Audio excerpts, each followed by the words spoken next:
Olá, seja muito bem-vindo ao Jornal da Record News. Essa edição também está ao vivo no nosso canal do YouTube e no Facebook da Record News. Agora, vamos aos destaques desta sexta-feira. O número de mortos por coronavírus no país chega a 9.897. Em apenas 24 horas, 751 pessoas morreram no país. Ao todo, já são mais de 145 mil casos em todo o território nacional. Maranhão segue São Paulo e anuncia rodízio ampliado. Carros com placa par só circulam em dias pares e as placas ímpares somente nos dias ímpares. A medida por lá só vale de segunda a quinta-feira. Supremo arquiva processo de nomeação de Alexandre Ramagem na Polícia Federal e ministros e delegados vão depor sobre suposta interferência do presidente Jair Bolsonaro na PF. Às vésperas do Dia das Mães, setor das flores e plantas já sente o impacto do coronavírus. A estimativa é que as vendas caiam 60% em uma das melhores datas do ano para os floricultores.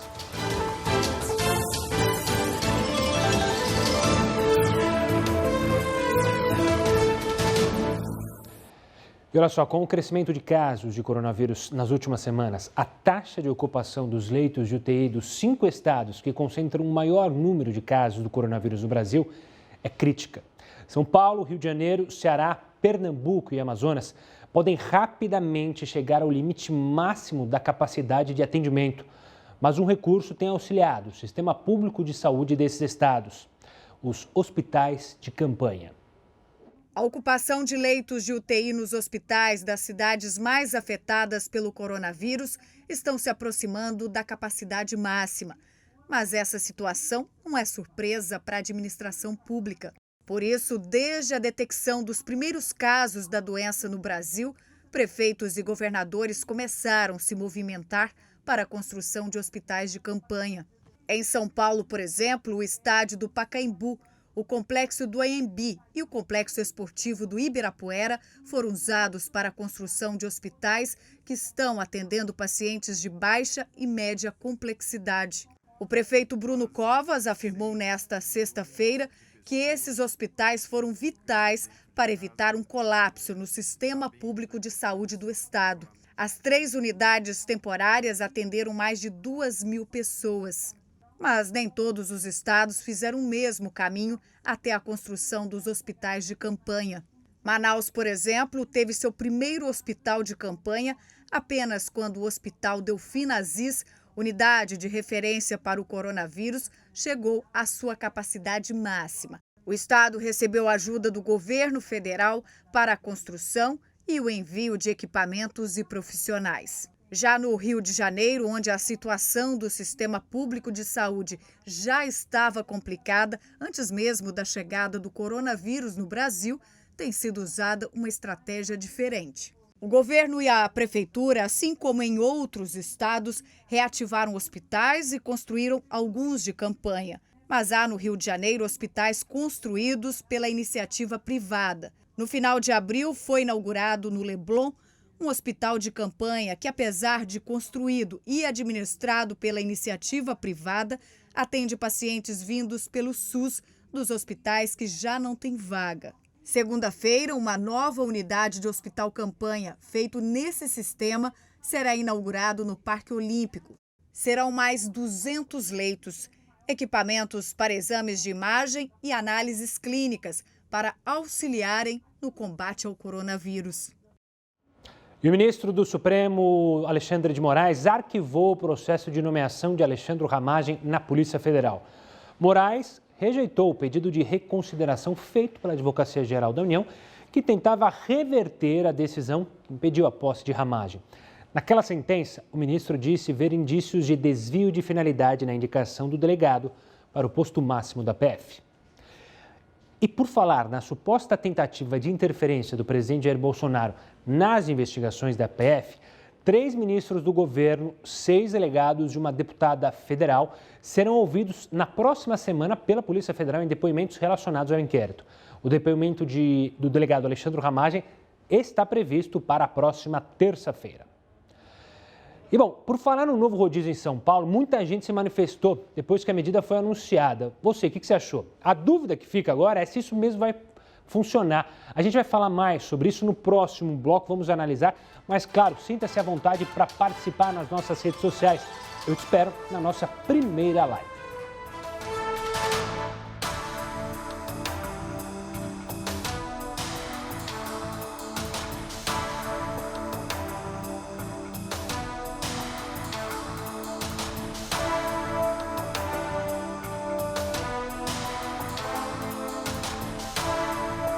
Olá, uma boa noite para você que acompanha a gente, que deixou de lado lives para acompanhar a nossa live com informação e a sua participação.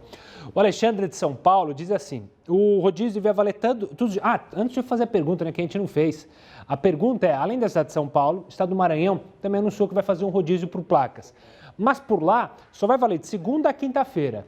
Na sua opinião, o rodízio de placa par e ímpar deveria se restringir somente aos dias úteis ou não, para você? Vamos lá, Alexandre, agora sim que eu fiz a pergunta, você responde. O rodízio deveria valer todos os dias, no entanto, o transporte público vai ficar um caos, na opinião do Alexandre. Obrigado pela participação, Alexandre. Emanuel de Santa Rita, aqui na Paraíba, também querem fazer isso, mas penso que o rodízio vai empurrar quem precisa para o transporte público, que já é bem lotado. É bom lembrar que, por exemplo, o caso de São Paulo, no Diário Oficial, foi nomeado ali profissões que não precisam participar do rodízio, elas podem passar os dados dos carros para a prefeitura e elas serão isentas.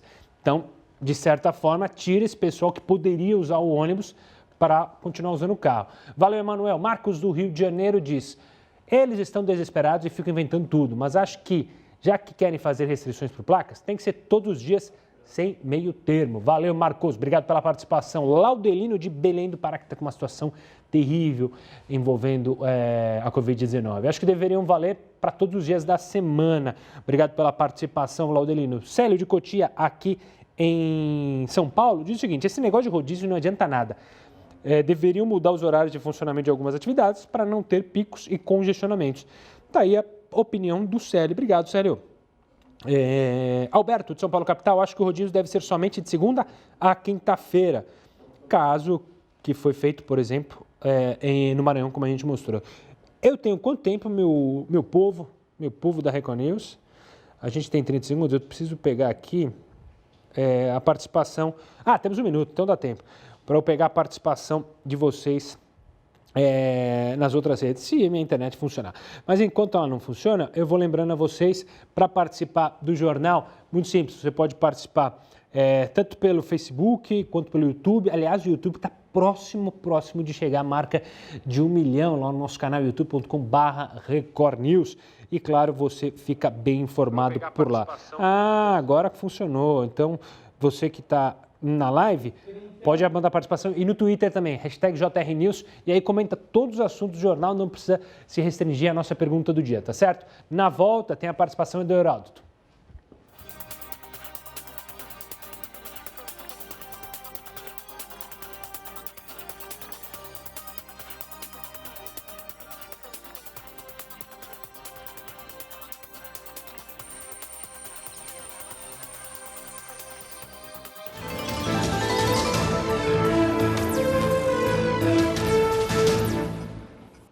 JR News está de volta para falar mais sobre o rodízio, já que São Paulo se prepara por uma experiência inédita no Brasil, esse rodízio de carros com placas par e ímpar para todos os dias da semana.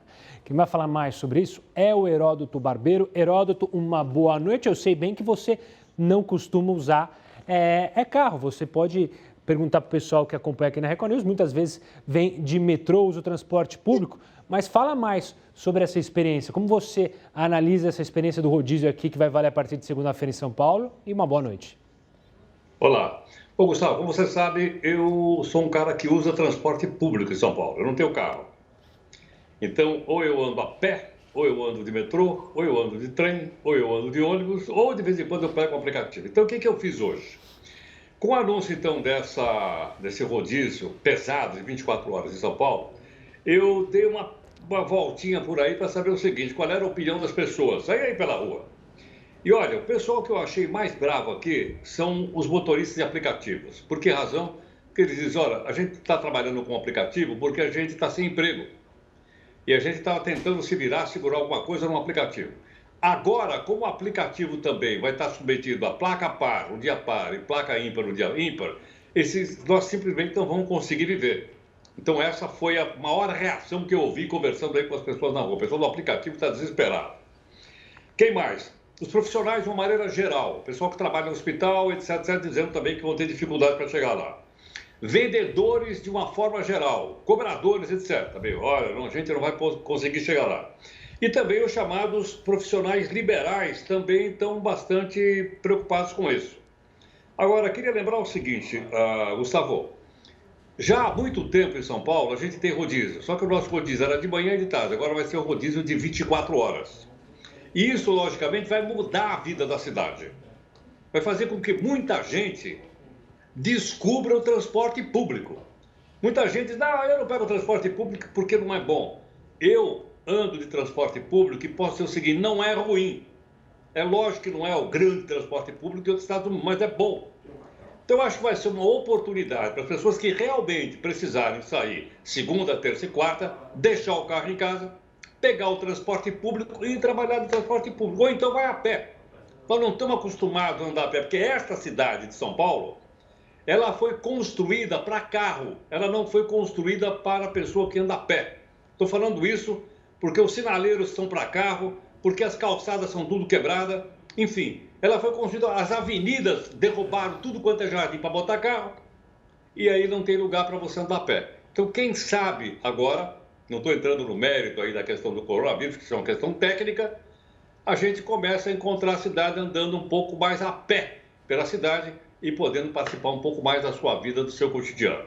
Vai ser uma revolução, pode ter certeza. A partir de segunda-feira, se for mantido, logicamente, essa cidade vai ser diferente, porque ela é uma cidade que está construída em cima de 4 rodas. Veremos. Heródoto, daqui a pouco você volta aqui conosco para participar mais do JR News. O Heródoto falou de São Paulo, mas o governo do Maranhão também anunciou que vai haver no estado um rodízio de veículos ampliado, assim como aqui na capital paulista. O rodízio por lá também vai ser de placas par e ímpar, vai entrar em vigor na próxima semana e funciona assim. As placas ímpares só poderão circular na cidade nos dias ímpares e as placas pares serão liberadas só nos dias pares. A única diferença de lá para cá, aqui em São Paulo, é que no Maranhão o rodízio só funciona de segunda a quinta-feira. O governo também vai editar uma medida provisória aumentando a multa para os bancos caso haja aglomerações. O valor inicial é de R$ 504 mil. Vamos falar mais desse rodízio, agora uma análise técnica. Desde esse anúncio aqui do rodízio em São Paulo, muita gente se manifestou, uns foram contrários, outros a favor, mas agora a gente vai falar com alguém que entende do assunto. O Walter Caldana, professor de Arquitetura e Urbanismo do Mackenzie, vai fazer uma avaliação do plano apresentado pela Prefeitura. Professor, já está aqui conosco. Muita gente fala, né, é uma coisa da cidade, então todo mundo que convive na cidade deu seu pitaco. Mas uma análise técnica, o rodízio é uma boa ideia para diminuir o fluxo de pessoas?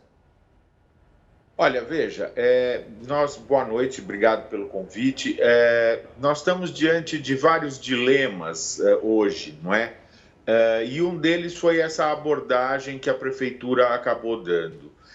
Na minha opinião, o que acontece, em que pese a Prefeitura estar fazendo uma série de medidas, nesse caso, essa questão de fazer o rodízio 24 horas par e ímpar coloca muito mais gente no transporte coletivo. Por quê? Porque ela não vem acompanhada de medidas efetivas que vão colocar as pessoas em casa, ou seja, o que está sendo chamado de lockdown, congelamento total e etc. Portanto, o que acaba acontecendo é que você vai provavelmente sobrecarregar o sistema de transporte público, o que faz com que o perigo de contágio seja ainda maior. Ou seja, é uma medida parcial. E como medida parcial, ela pode não atingir os objetivos esperados e, às vezes, até funcionar ao contrário. Professor, no anúncio lá no Diário Oficial, a Prefeitura até isenta alguns profissionais, desde que eles façam o cadastro lá na Prefeitura. Mesmo assim, você acha que vai sobrecarregar o transporte público? Uma vez que é bom lembrar, o nosso transporte público já é sobrecarregado, ou seja, a gente não tem uma malha tanto de metrô quanto de ônibus que atende a população. Então, isso vai prejudicar ainda mais, imagino, não?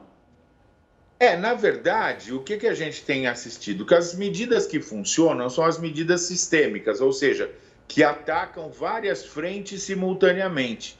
Então, o que nós estamos vendo? Nós estamos vendo a adesão ao confinamento, ao isolamento, ao distanciamento diminuir paulatinamente. A licenciosidade com que as pessoas que podem ficar em casa estão deixando de ficar em casa é muito grave.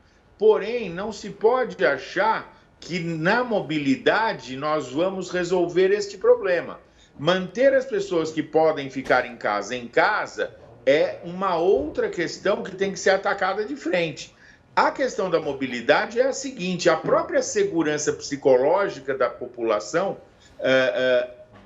é afetada quando você passa a ter problemas de circulação ou de mobilidade.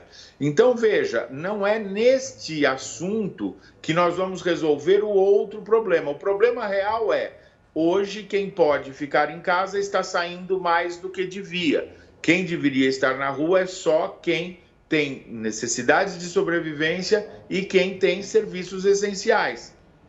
Você tocou nessa questão de quando as medidas são tomadas, a princípio as pessoas acatam e ao passar do tempo elas vão diminuindo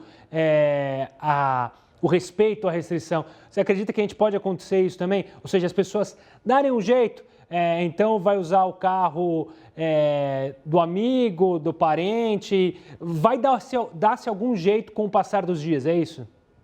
Claro, as pessoas que efetivamente estão descumprindo, digamos assim, a solidariedade social nesse momento, elas continuarão descumprindo, ou pegando o carro de alguém, ou pegando o carro do vizinho, sem contar que depois você vai criar problemas outros de mobilidade para aqueles que efetivamente precisam estar nas ruas.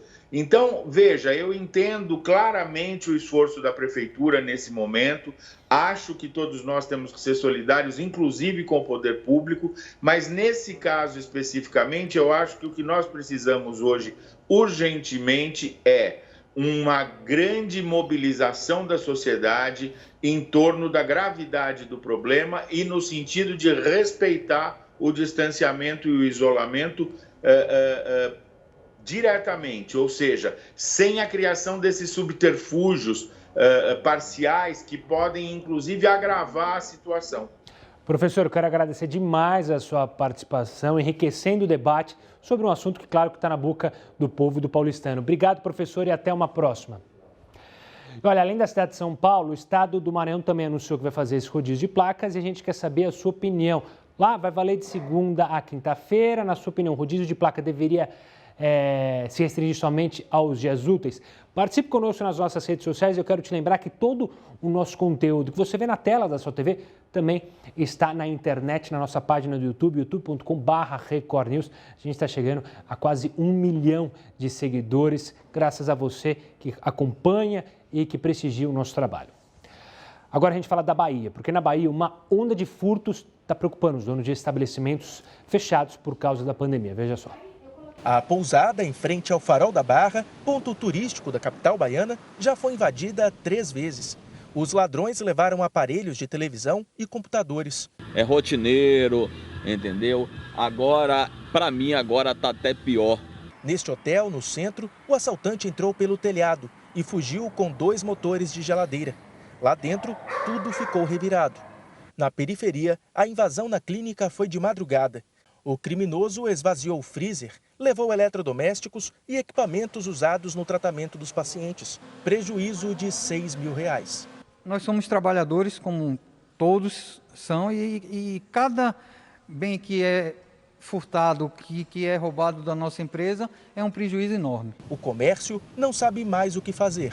Tudo quebrado, grades, portas, gavetas, tudo destruído. A Associação de Lojistas estima que o número de arrombamentos na capital baiana dobrou desde que o comércio foi fechado há quase 2 meses por causa da pandemia de coronavírus.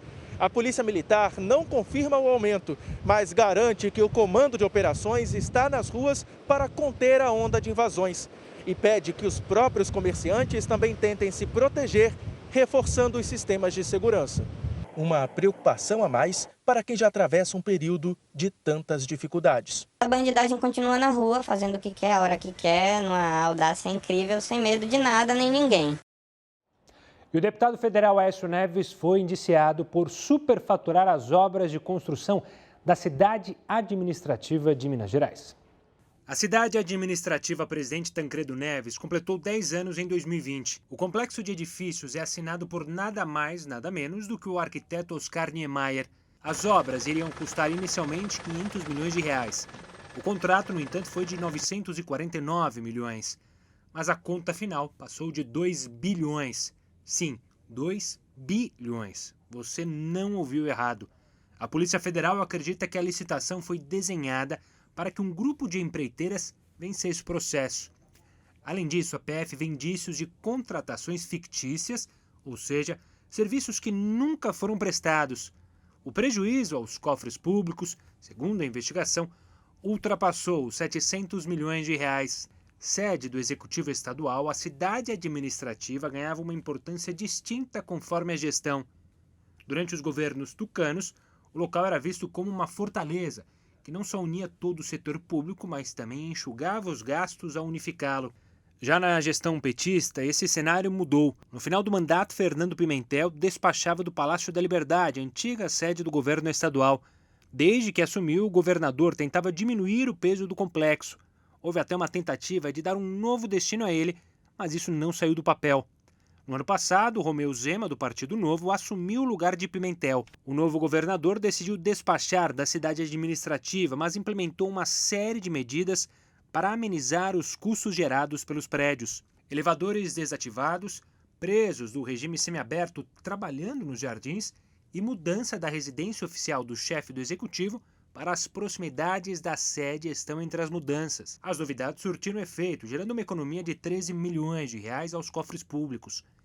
Esse valor, que deixou de ser gasto, no entanto, não chega aos pés do que foi desviado. Resta saber se algum dia esse dinheiro vai voltar aos cofres públicos. A defesa de Aécio Neves questionou esse indiciamento no Superior Tribunal de Justiça. Os advogados pedem a suspensão do inquérito até que uma ação sobre conflito de competência seja julgada. Ainda sobre justiça, a Justiça Federal determinou que a União seja intimada a cumprir a decisão que obrigou o presidente Jair Bolsonaro a entregar todos os resultados dos exames que ele realizou para verificar se foi infectado pelo coronavírus. A Justiça ainda pede que a União seja notificada com urgência para cumprir a medida. Também nesta sexta, a Advocacia Geral da União recorreu ao Superior Tribunal de Justiça para suspender a entrega dos exames de coronavírus feitos pelo presidente. A AGU alega que a apresentação dos laudos de todos os exames viola a intimidade e a vida privada do presidente. O ministro Celso de Mello, do Supremo Tribunal Federal, recebeu a gravação da reunião ministerial citada pelo ex-ministro Sérgio Moro e decretou que o material fique sob sigilo temporário. A Advocacia Geral da União afirmou que entregou a íntegra da gravação. Ainda falando sobre o ministro Celso de Mello, ele autorizou uma carreata em Brasília. Para saber que carreata é essa, eu converso então com o Heródoto Barbeiro mais uma vez aqui no JR News. Heródoto, qual é essa carreata? Conta pra gente. Olha, é o seguinte, um grupo de pessoas pediu autorização para fazer uma carreata em Brasília e um deputado pediu ao Supremo Tribunal que proibisse. E isso foi parar na mão do ministro Celso de Mello, que você acabou de citar agora. Agora é o seguinte, a carreata é contra o Supremo Tribunal Federal. E foi parar na mão do ministro do Supremo Tribunal Federal. Bom, Gustavo, e aí? O que ele fez? Vai proibir ou não vai proibir? Olha, às vezes a gente fala muito aqui de Constituição e é uma coisa meio complexa para a gente. Mas o ministro Celso de Mello autorizou a carreata contra o Supremo Tribunal Federal, dizendo o seguinte, que o pedido de proibição fere a liberdade de reunião. Liberdade de reunião está garantida na Constituição do Brasil. Segundo o ministro Celso de Mello, ele diz assim, se porventura houver abuso ou excesso, etc, etc, etc, aí as pessoas poderão ser punidas. Mas ninguém pode ter o direito de fazer uma reunião, ainda que seja, veja, contra o Supremo Tribunal Federal, autorizada pelo ministro do Supremo Tribunal Federal. Por quê? porque está garantida na Constituição brasileira. Então, a Constituição do nosso país é a lei máxima, é a lei maior, e a gente tem que ler o que está escrito lá. Então, se a gente gosta, se a gente não gosta, se a gente concorda ou não concorda, é uma outra etapa. Agora, o direito das pessoas falarem, se reunirem e das pessoas expressarem a sua opinião, ela está garantida na Constituição, como disse aí o ministro Celso de Mello. E a propósito, Gustavo, só para a gente não esquecer. Claro. Você lembra daquela ajuda Conavid de R$1.000 lá para o pessoal lá do Ministério Público do Mato Grosso? Lembro, você trouxe aqui no jornal. Pois é. Agora, o doutor Augusto Aras, que é o Procurador-Geral da República, entrou com uma representação para ver se isso volta atrás. Para ver se isso daí não vai parar no bolso do pessoal. Por enquanto, a gente não sabe se vai parar ou não. Mas é bom que alguém esteja olhando por isso, porque receber mais R$1.000 numa situação como essa, olha a carreata aí, ó. É uma coisa inusitada. Então veja que é bom a gente entender dessas coisinhas, que é para isso nos ajuda a formar enquanto cidadãos. E depois, se as pessoas concordam, é um problema de cada um, com que a gente respeita aqui, como sempre. Obrigado, Herói. Daqui a pouco ele volta com mais informações. Olha, uma dificuldade nessa quarentena. Estudar em casa, sozinho, tem sido um grande desafio para estudantes de todo o Brasil. Isso porque a pandemia do coronavírus fez com que as aulas presenciais fossem suspensas e o ensino à distância se tornasse uma realidade. Mas como ter cabeça para estudar em um momento tão difícil? A gente vai mostrar no próximo bloco. Agora, eu te espero nas nossas redes sociais. Até lá!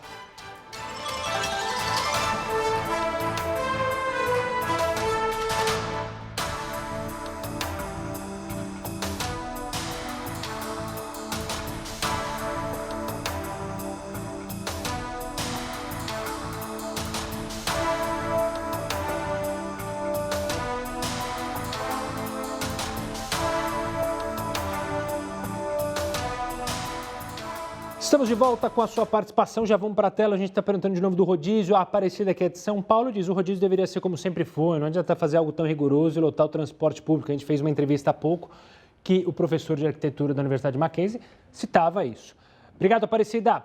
Raimundo de Poços de Caldas, esse rodízio não deveria existir, dentro dos carros não tem aglomeração e o vírus não se espalha. Nos transportes, sim, na opinião do Raimundo. Obrigado, Raimundo. Ele que é mineiro. O Luciano de Araraquara, Morada do Sol, acho que o rodízio de placas só aumenta o número de pessoas nos transportes coletivos. Outro está preocupado com as pessoas migrarem para os ônibus, metrôs e trens. Obrigado, Luciano. Marcos, de São Paulo, capital, deve ser somente em dias úteis, que são os dias de maior movimento. Não tem sentido incluir finais de semana, na opinião do Marcos. Valeu, Marcos. Maria, de Salvador, deveria ser só nos dias úteis, porque atualmente quase ninguém está saindo no final de semana, então não é necessário restringir. Mais ou menos, Maria. A gente já mostrou aqui que tem jeito de fazer, gente fazendo festinha em casa, fazendo festinha no fluxo, né? Nos bailes na periferia aqui em São Paulo, principalmente. Então, entre aspas, né? Tem muita gente saindo e não respeitando. Valeu, Maria. Obrigado pela participação. Nair de Campinas, acho que o rodízio de placas deveria ser feito a semana inteira. Obrigado, Nair.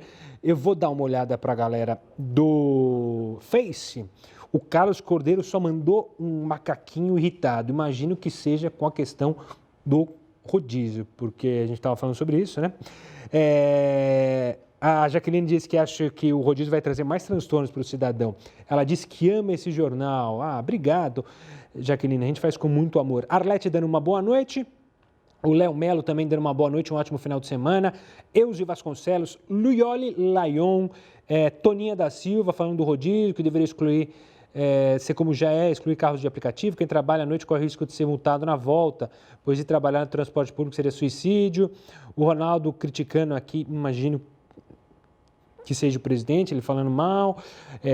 A Silvia, discordei, Heródoto, há muitos assaltos em ônibus metrôs. Ela está discordando do Heródoto, falando do transporte público. A Aninha Miranda dando uma boa noite, ligadinha aqui conosco. Deixa eu recuperar as outras mensagens que chegaram por aqui.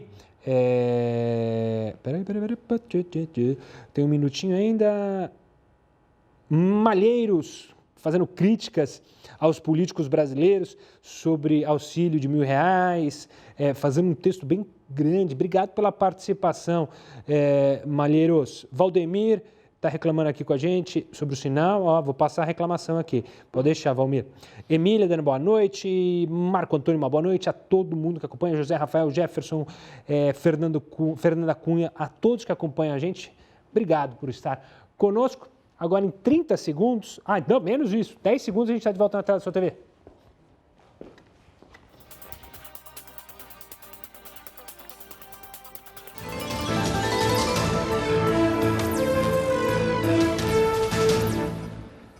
Agora a gente vai tratar de mais uma polêmica ocasionada por causa dessa pandemia. Em diversas cidades, moradores estão sofrendo com a falta de leitos de UTI.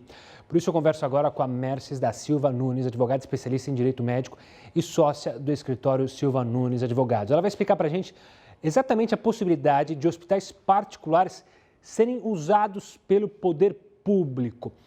Obrigado pela participação conosco, Mercedes. Então vamos com essa questão. Essa questão foi levantada lá atrás, lá na Espanha, porque a Espanha privatizou, estatizou ali hospitais privados para usar com leito, como leito para as pessoas que não têm plano de saúde, enfim. Como é que funciona isso? O governo brasileiro, o governo estadual de algum estado que esteja passando por uma necessidade, ele pode pedir ou obrigar que os hospitais privados cedam os leitos? Ele pode. Boa noite para você, obrigado pelo convite. Ele pode. A requisição administrativa é um instituto previsto na Constituição Federal e também foi autorizado pela própria Lei 13.979, que determinou as medidas de enfrentamento do coronavírus.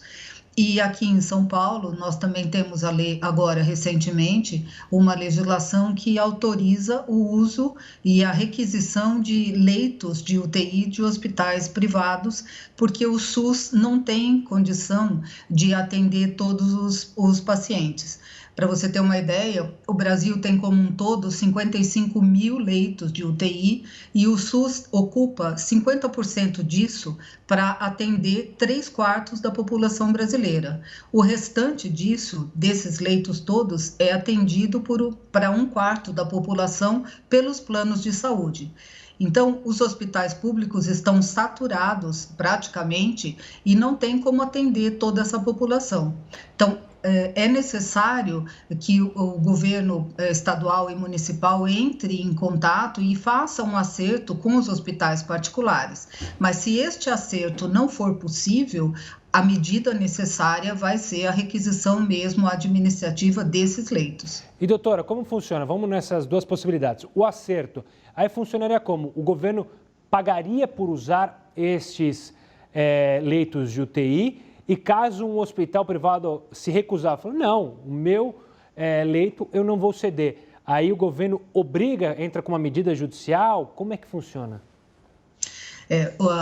O uso, a ocupação do hospital particular, dos leitos particulares, pode ser feita mediante uma indenização. Então, não há um valor exatamente estabelecido. O custo médio de uma UTI diário é em torno de R$ 2.000 a R$ 2.500. Então, aqui em São Paulo, por exemplo, o prefeito está propondo pagar R$ 2.100 pela diária dos leitos de UTI.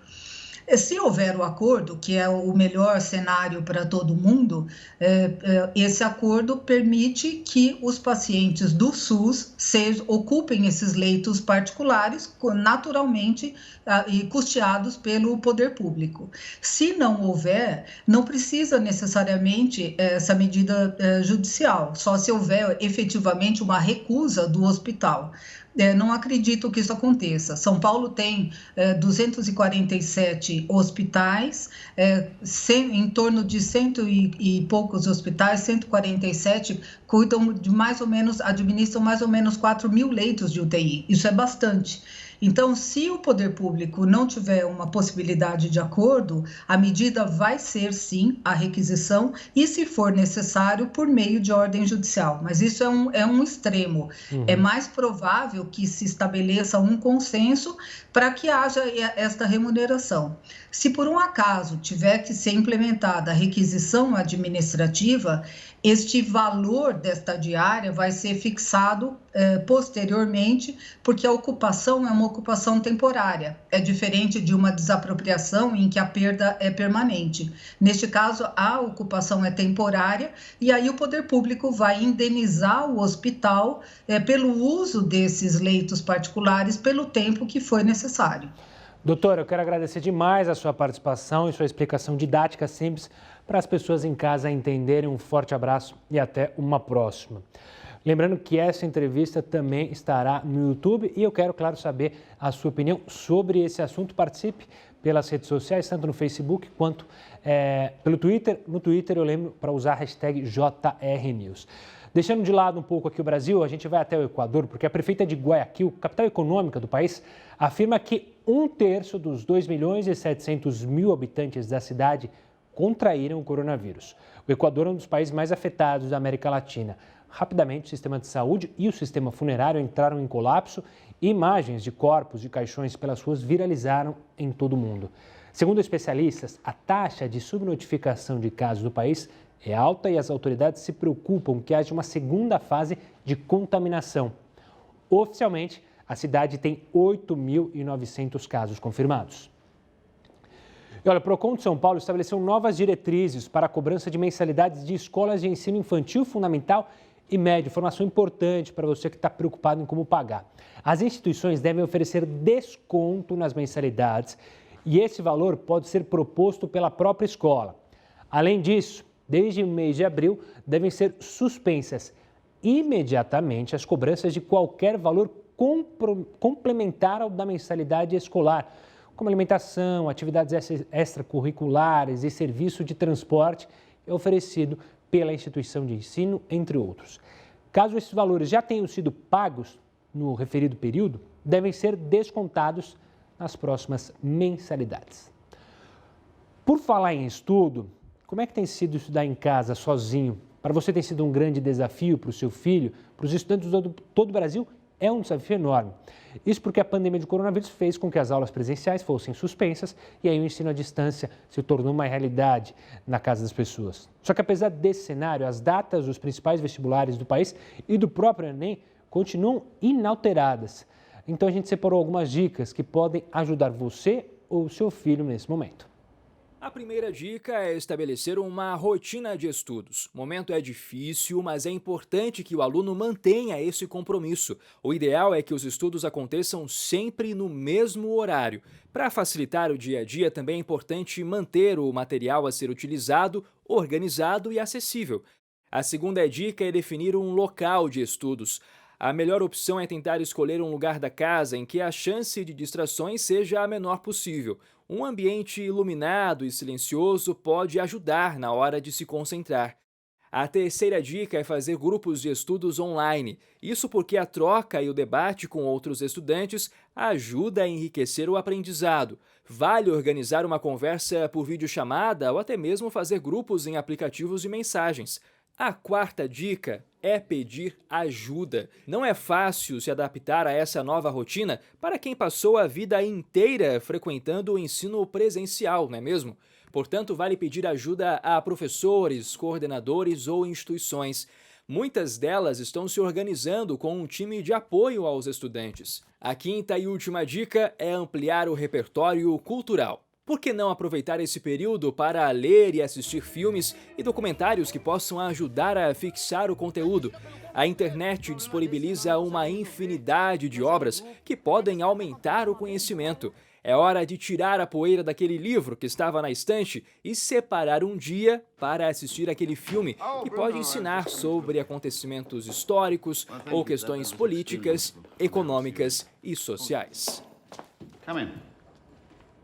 Pois é, não custa nada deixar as lives animadas aí nas redes sociais um pouquinho de lado para ler um bom livro, para estudar, colocar a cabeça em ordem. Bom, por falar em live e festa, né? Live tem a ver com festa, tem festa em condomínio rolando em plena pandemia, desafiando as medidas de isolamento social e ainda provocando a indignação dos vizinhos, veja só. No condomínio com 3.000 moradores, a quarentena nem sempre é silenciosa. O barulho incomoda os vizinhos. Eu estou há 45 dias trancada dentro de casa com a minha família.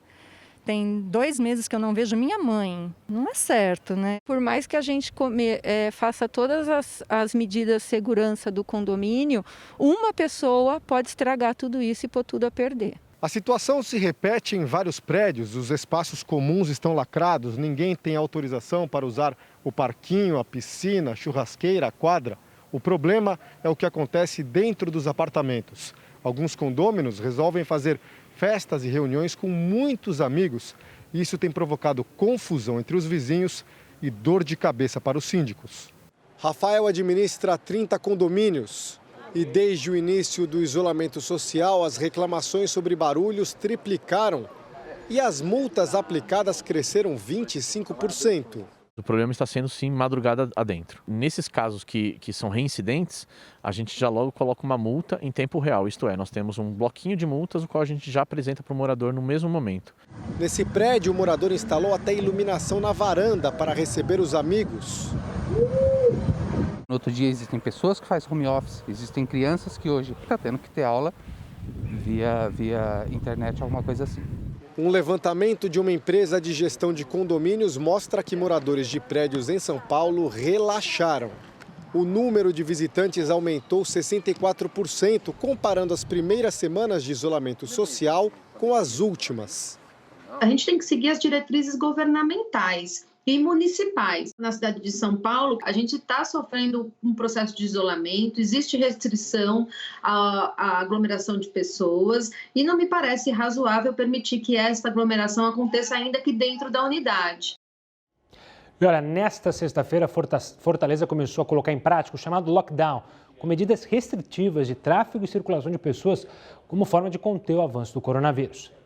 Fortaleza sextou silenciosa. Praticamente sem buzinas, sem vendedores ambulantes nos semáforos. No calçadão da Avenida Beira-Mar, ninguém se exercitando. Até o mar estava calmo. As jangadas coloriam um cenário lindo, mas que neste momento não pode ser desfrutado por ninguém. Alguns pescadores ainda vacilaram, se aglomerando numa roda de conversa depois da pesca. Nos poucos carros e motocicletas que circulavam na cidade, tinha gente de máscara. A maioria precisava sair de casa para trabalhar em serviços essenciais. Nos terminais de ônibus também.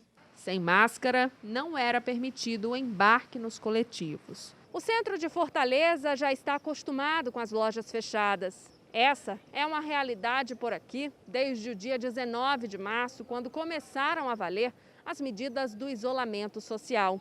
Agora, com o novo decreto estadual, ainda mais rígido, só ficou aqui no centro quem realmente não tem para onde ir.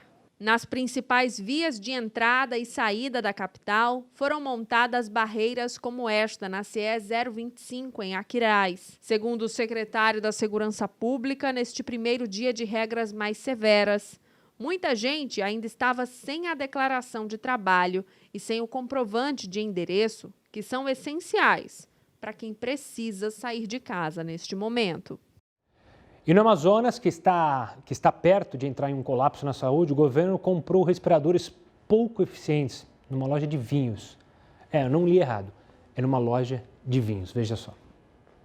O Amazonas registrou mais de 600 novos casos de Covid-19 de ontem para hoje. E o sistema de saúde do estado opera à beira do colapso, com quase 90% dos leitos de UTI ocupados. Faltam respiradores. O governo do estado recebeu de uma empresa especializada em equipamentos médicos uma oferta de venda de 33 respiradores. Mas a Secretaria de Saúde preferiu comprar de uma empresa especializada em vinhos. O portal da Transparência do Governo mostra o empenho de R$ 2.906.000 por 4 respiradores de um modelo mais completo e 24 mais simples, portanto, 5 a menos do que na proposta anterior. A empresa FJAP e Companhia Limitada, razão social da loja de vinhos, já fechou outros contratos anteriores com o governo, mas para o fornecimento de alimentos. Os 28 respiradores foram trazidos para este hospital de apoio. Uma visita técnica feita pelo Conselho Regional de Medicina atestou que alguns equipamentos estavam incompletos e que eles são para uso doméstico ou para pacientes leves, contraindicados para o uso em UTI. O Ministério Público entrou com uma representação junto ao Tribunal de Contas do Estado, pedindo a suspensão do pagamento e cobrando explicações do governador Wilson Lima, que enfrenta um processo de impeachment por suspeita de mau uso do dinheiro público. Em nota, o governo do estado diz que a aquisição de respiradores é difícil por conta da alta demanda e que os preços subiram. E que os respiradores adquiridos pelo estado foram aprovados pelos médicos do Hospital Delfim Aziz, referência no tratamento da doença no Amazonas. Mudando um pouco de assunto, a produção de veículos despencou este ano no Brasil. Quem tem todos os detalhes é o Heródoto Barbeiro, que mais uma vez participa aqui conosco. Heródoto, a indústria automobilística é importante aqui no país. Como é que foi esse desempenho, então, pífio que você vai trazer para a gente? Olha, vou dar um númerozinho agora, Gustavo, só um pouquinho antes sobre a reportagem que você apresentou agora. Claro. Os respiradores lá eram de uma empresa de vinho? Exato, a importadora com o nome fantasia de vinhos. Você podia escolher, por exemplo, assim, um ar Merlot, por exemplo, ou um Cabernet Sauvignon, por exemplo. É isso, será ou não? Deve ser, porque só assim para conseguir entender. O respirador de uma empresa de vinho, você pode escolher, então, se é vinho tinto, se é vinho branco, se é doce, ou não é? É.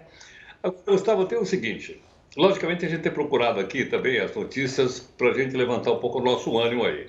Mas, infelizmente, a realidade econômica não contribui para isso. Por que razão?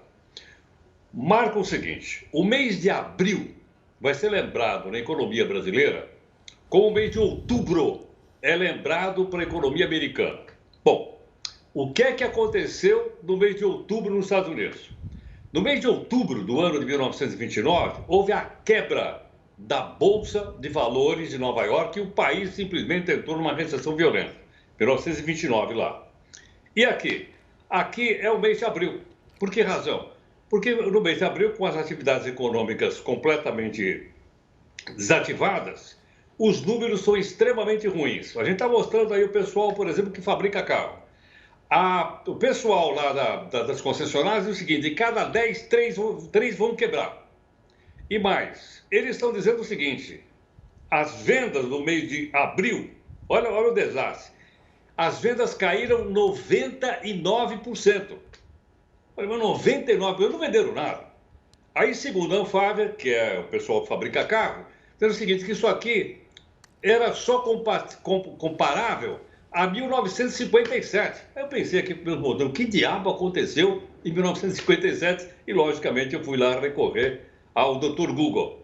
1957, Gustavo, foi o ano da fabricação do primeiro carro no Brasil. Primeiro carro nacional. Quer dizer, era mais ou menos nacional. Primeiro, não tinha vendido nada, 1957. E agora, no ano de 2021, nós não vendemos nada. E, logicamente, o desastre maior, além das grandes montadoras, que são multinacionais, que têm grana, etc, etc. Eu fui fazer um rápido levantamento do seguinte, quantas pessoas que trabalham foram atingidas? Só para você ter uma ideia, 74% dos salários pagos pela indústria automobilística foram reduzidos. Então o pessoal perdeu parte do salário, 74%. E outro número que me chamou a atenção e me deixou também bastante preocupado é o seguinte, 79 mil pessoas estão sem salário também na área da indústria automobilística e não vendeu nada.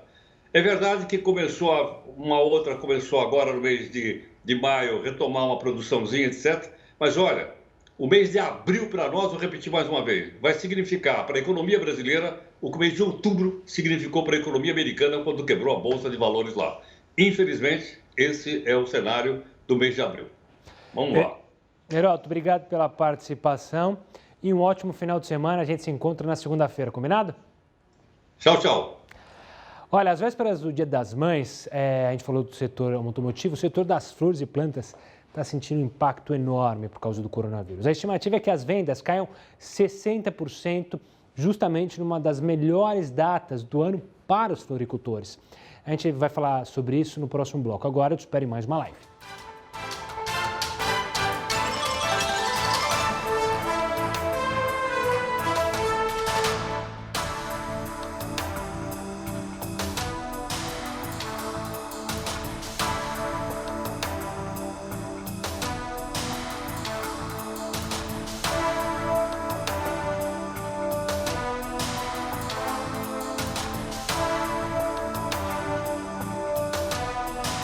Uou, estamos aí com a nossa última live da semana, então a gente já corre para mostrar sua participação.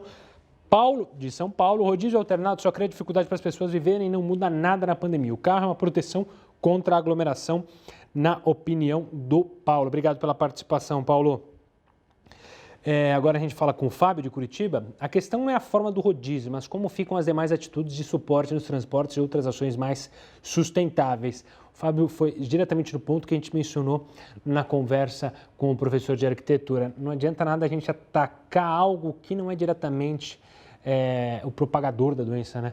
Rosângela, de São Paulo, capital, diz: eu acho um absurdo esse rodízio de placas, ele só prejudica o povo. Obrigado pela participação. Agora a gente fala com o Walter, de São Pedro da Aldeia. Esse rodízio pode causar um impacto grande para quem trabalha em serviços não essenciais e que são muito importantes, como Ubers e entregadores. Obrigado pela participação. Solange, de Cotia: não deveria haver rodízio. Se eu precisar ir ao hospital levar minha mãe, ainda posso ser multada. É um absurdo. É bom lembrar que isso aqui é uma questão que você pode recorrer até, principalmente se for até mesmo num rodízio ou outro rodízio.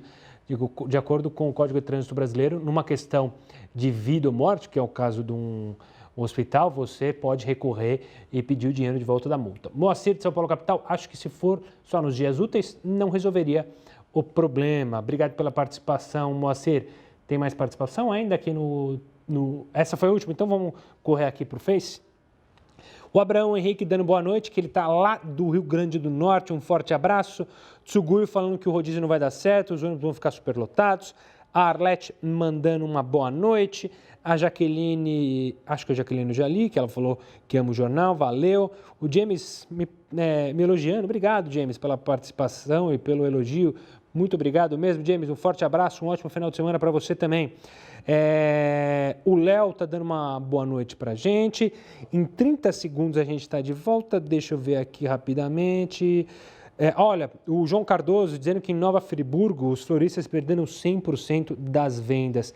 A gente vai acompanhar o Marcelo criticando o Dória e o Antônio Caldeira dando boa noite para Ferraz de Vasconcelos e a Graciele para o Rio de Janeiro. Tchau, gente. Agora a gente está de volta.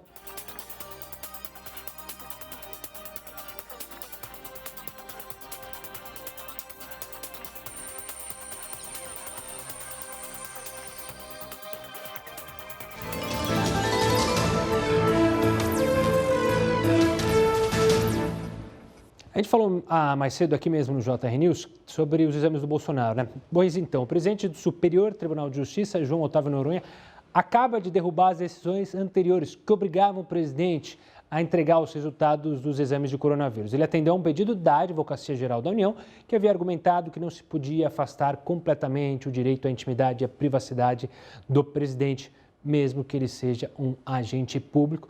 Claro que isso deve agora subir ao STF pelo recurso, enfim, a gente acompanha, qualquer novidade você acompanha, claro, na Record News.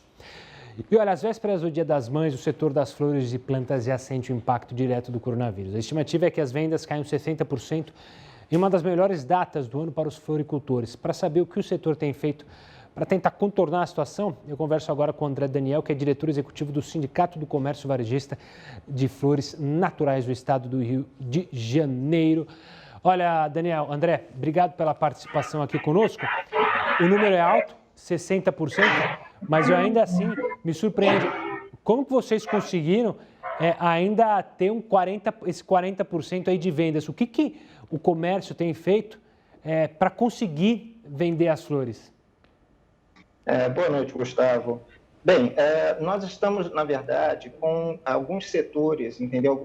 Alguns municípios têm lojas abertas e outros municípios estão trabalhando basicamente por intermédio de pedidos por telefone e pela internet. Nós estamos tentando também várias outras medidas junto à Secretaria de Agricultura, no sentido de integrar melhor as ações entre os varejistas e os produtores, buscando unir forças para conseguir superar o problema atual. Realmente a situação é bastante grave, a expectativa de 60% é até otimista, a expectativa pode ser até, infelizmente, superior a essa. O nosso setor tem sofrido um impacto realmente muito forte.